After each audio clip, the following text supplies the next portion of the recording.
एक अकेली लड़की ने एक 10 साल के लड़के को अपने घर में पनाह दी। उसका नाम अली रखा। उसे बातें करती थी, उसे अपना दोस्त बनाया था। लेकिन एक दिन उस लड़के ने उसके साथ कुछ ऐसा किया कि कुछ महीनों बाद लड़की के पेट में एक बच्चा पलने लगा। गांव वाले हंसे, ताना मारा, लेकिन उसके पास कोई जवाब नहीं था, क्योंकि उसने कभी किसी इंसान का स्पर्श तक नहीं किया था। क्या यह सचमुच उसी लड़के का बच्चा था? इस रहस्य को जानने के लिए पूरी कहानी सुनिए। यह कहानी चंद्रपुर के एक सुनसान लेकिन रहस्यमयी गांव की है, जहां हर परछाई एक राज छिपाए रखती थी। शहर की चकाचौंध या जिंदगी की भागदौड़ यहां नहीं थी। पहाड़ों की गोद में बसा यह गांव हरियाली से ढका, प्राकृतिक शांति में डूबा था। गांव के एक कोने में एक झोपड़ी थी, जहां नूर रहती थी, एक सीधी सादी, अकेली और खामोश लड़की। उसकी दुनिया उसका अंगूर का बाग था, जो उसे अपने माता पिता की मौत के बाद विरासत में मिला था। वह अकेलेपन की आदी हो चुकी थी। न कोई सहेली थी, न कोई रिश्ता, न कोई मन की खुशी। हर सुबह वह सूरज निकलने से पहले बाग में जाती, अपने कोमल हाथों से अंगूर तोड़ती, फिर बाजार में बेच आती। नूर के बारे में गांव में एक ही बात मशहूर थी, वह अंगूरों वाली लड़की है। हमेशा अकेली रहती है, लेकिन उसके अंगूर बहुत मीठे हैं।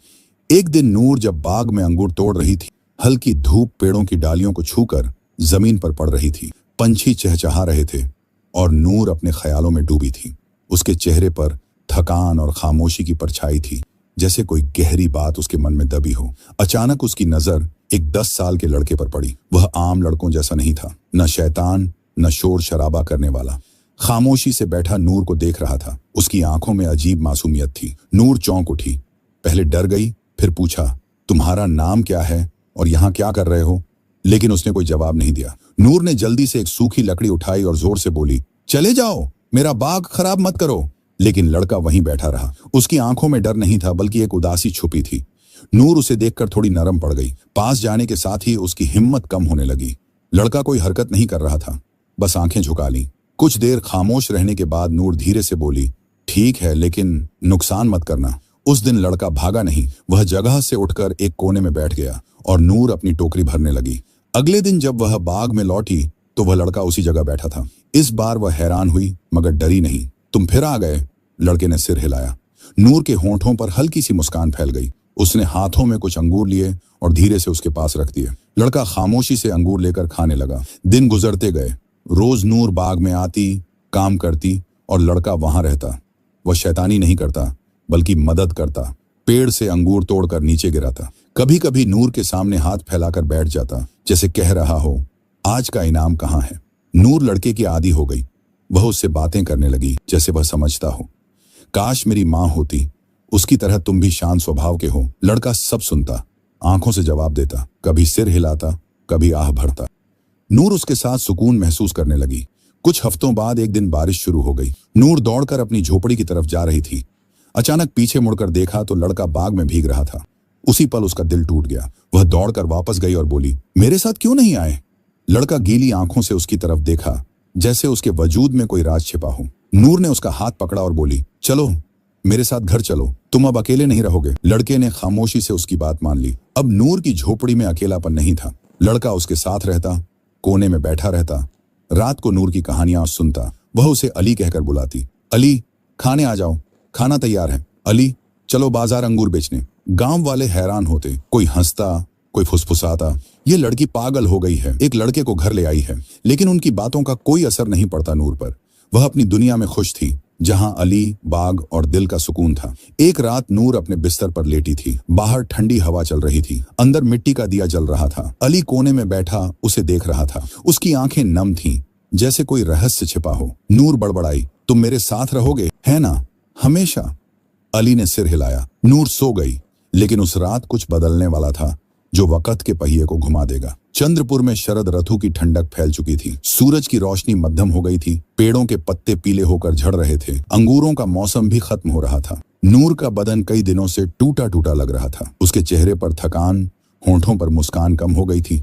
पहले उसने सोचा यह आम थकान है, लेकिन बुखार, सर्दी और कमजोरी ने उसे बिस्तर पर डाल दिया। अली हमेशा उसके पास रहता।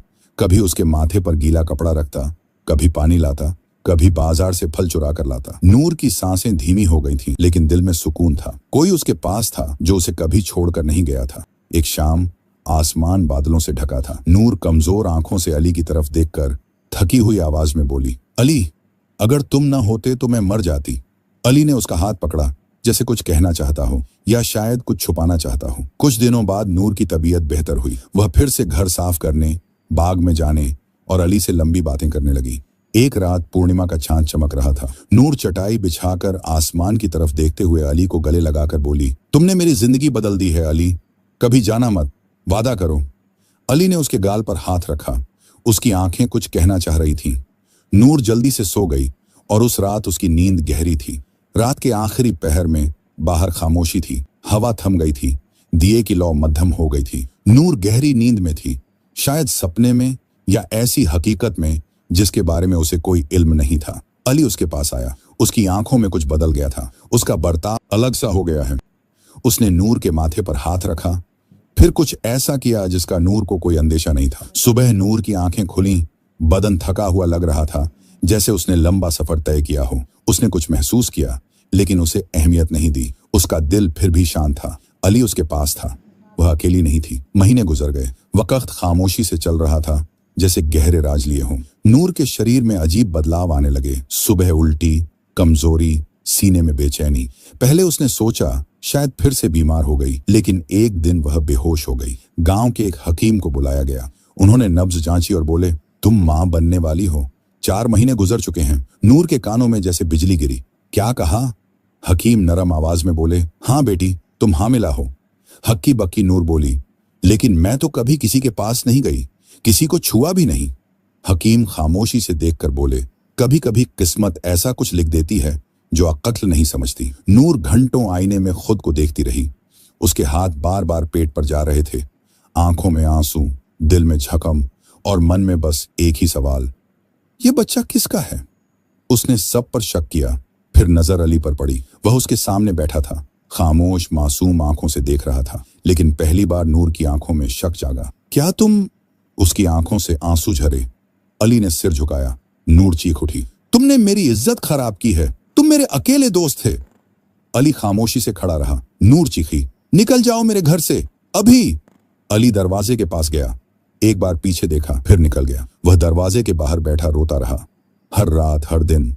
लेकिन नूर ने दरवाजा नहीं खोला। नूर बाहर जाती, अंगूर तोड़ती, बाजार में बेचती, लेकिन अंदर ही अंदर वह टूट चुकी थी। गांव वालों की नजरें बदल गई थीं। कोई सवाल करता, कोई हंसता, कोई खामोशी से तमाशा देखता। अली अब बाग में नहीं घूमता था, वह नूर के दरवाजे की परछाई में बैठा रहता। एक दिन नूर दरवाजे के पास जाकर बोली, क्या तुमने मेरे साथ ऐसा किया जो नहीं करना चाहिए था?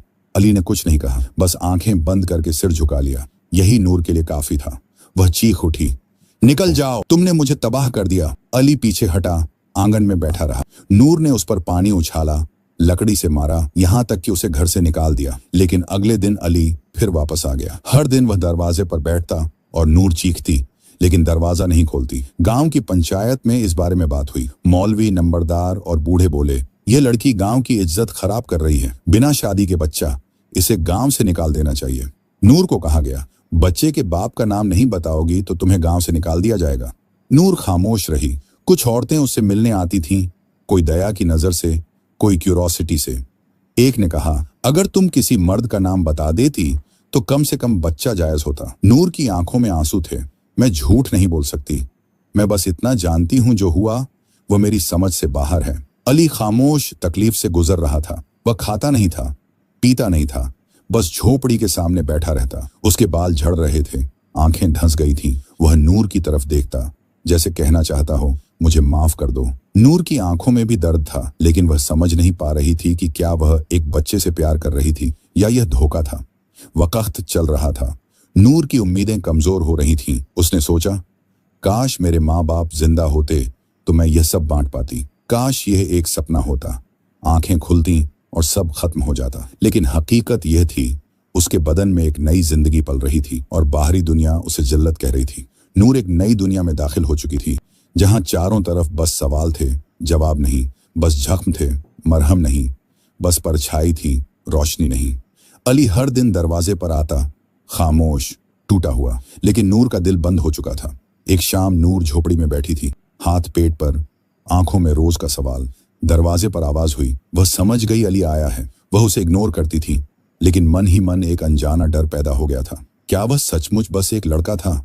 उस रात गांव में एक अनजाने मौलवी आए। वह एक बूढ़े खामोश स्वभाव के इंसान थे, जिनके चेहरे पर इल्म की छाप थी।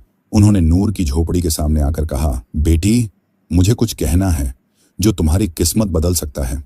नूर हैरान हुई। मौलवी बोले, तुम जिस लड़के के साथ रहती थी वह लड़का नहीं था, एक शापित जिन्न था। नूर की आंखें फैल गईं। ये क्या कह रहे हैं? वह तो एक बच्चा था। मौलवी ने सिर झुकाकर कहा, नहीं बेटी, बहुत साल पहले एक नौजवान ने एक बिल्ली को मार दिया था। सोचा था यह सिर्फ एक जानवर है, लेकिन वह एक जिन्न का बच्चा था। जिन्न ने उसे शाप दिया था, उसे अदृश्य जिन्न बना दिया था, जिसे कोई देख या बात नहीं कर सकता था। लेकिन उसके एक अच्छे काम के लिए जिन्न ने उसे एक मौका दिया था। सिर्फ एक औरत उसे देख और बात कर पाएगी, और जिस दिन उस औरत से उसका सच्चा रिश्ता बनेगा, उस दिन वह फिर से इंसान बन जाएगा। वह औरत तुम हो।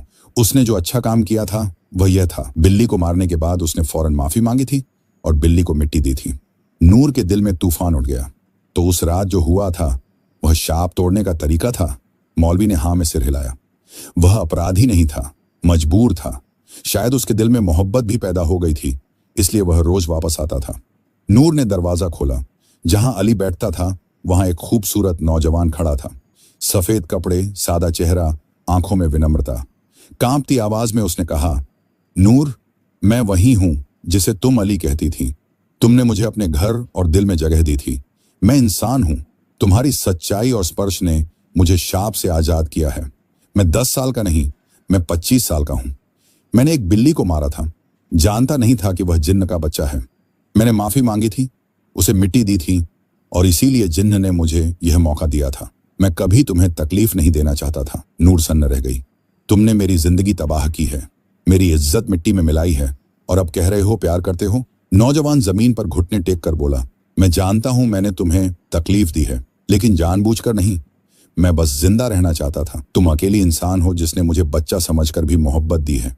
अब मैं इंसान हूं, तुम्हें खोना नहीं चाहता। अगले दिन सुबह चंद्रपुर गांव हैरत में डूब गया। लोगों ने देखा, नूर के दरवाजे पर एक अनजाना खूबसूरत नौजवान खड़ा है, और नूर, जिसे कल तक जिल्लत मिली थी, आज सिर उठाकर उसके पास खड़ी है। मौलवी ने गांव वालों से कहा, तुमने जो सोचा वह गलत था। जिसे बच्चा समझा वह इंसान था। नूर को अपराधी समझा, लेकिन वह किसी की किस्मत की रोशनी बनी है। औरतें शर्मिंदा हुई, मर्दों ने आंखें झुका लीं। नूर ने सबको देखकर कहा, तुमने मुझ पर जुल्म किया, लेकिन मैं किसी से हिसाब नहीं चाहती, क्योंकि मेरी मोहब्बत लौट आई है। कुछ दिनों बाद नूर और नौजवान, जिसका नाम अब जाहिद रखा गया था, की शादी हुई। मौलवी ने निकाह पढ़ाया। जिन्होंने उसे ताना मारा था उन्होंने दुआ दी। शादी के बाद जाहिद ने नूर का हाथ पकड़कर कहा, तुमने मुझे रिहाई दी है, मैं तुम्हें जिंदगी दूंगा। नूर की आंखों में आंसू थे, लेकिन उनमें अब दर्द नहीं, खुशी छुपी थी। कुछ महीनों बाद नूर ने एक खूबसूरत बच्चे को जन्म दिया। गांव में पहली बार एक कुंवारी मां के बच्चे को इतना सम्मान मिला। बच्चा मोहब्बत, त्याग और माफी का प्रतीक था। जाहिद हर दिन अंगूर के बाग में काम करता, नूर उसके साथ रहती। झोपड़ी अभी भी थी, लेकिन उसमें अब अकेलापन नहीं था, मोहब्बत थी। शाम के वक्त सूरज की नारंगी रोशनी अंगूरों पर चमक रही थी। नूर और जाहिद अपने बच्चे के साथ बैठे थे। जाहिद धीरे से बोला, तुमने मुझे अकेलेपन और शाप से आजाद किया है। अब हम हमेशा साथ रहेंगे।